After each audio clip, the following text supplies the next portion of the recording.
आरो पारिरे बॉलीवुड अभिनेता धर्मेंद्र बॉलीवुड ही मैन धर्मेंद्र परलोक मृत्यु बेलू तांको 89 वर्ष बयस होइतला बासभवन नेले शेष निश्वास।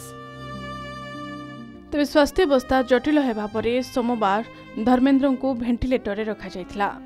स्वास्थ्यावस्था गुरुतर नथिले भी धर्मेंद्र को ऑब्जर्वेशन रे रखा जाइथिबा तांको टीम पक्षरु कहा जाइतला, किंतु आज तांकर परलोक घटिछि। श्वासक्रिया रे असुविधा हेतु तांको सोमवार मुंबई रो ब्रिज कैंडी हॉस्पिटल रे भर्ती करा जाइतला।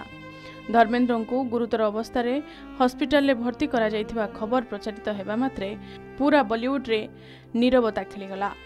सेलिब्रिटी माने तांको स्वास्थ्यावस्था को नहीं गभीर चिंतित हो पड़िथिले।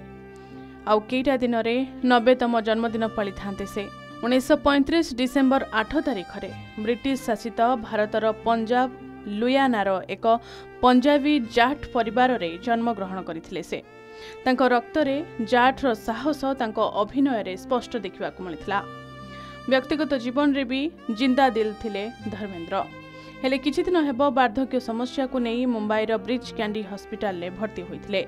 हेले दुनियार चिरंतन सत्य क्रम रे आज से समस्त को छाड़ी अफेरा राज्य को चली जाइछंती। तांको अवर्तमान रे तांको संघर्ष और सफलतार कहानी प्रतिटी कलाप्रेमी मन को रोमांथन करुछि।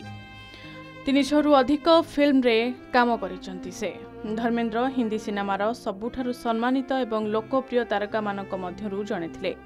7 दशंधि अधिक समय धरी तांकर क्यारियर से 300 रु अधिक फिल्म अभिनय करथिले, जोंथिरे शोले, चुपके चुपके, सीता और गीता एवं धर्मवीर भली सुपरहिट फिल्म अंतर्भुक्त। तेबे तांको संलाप गुड़िक एबे भी बहुल भाव प्रचलित, जोंथिरे शोले रे बसंती इन कुत्तों के आगे मत नाचना एक प्रमुख हिट फिल्म थिला।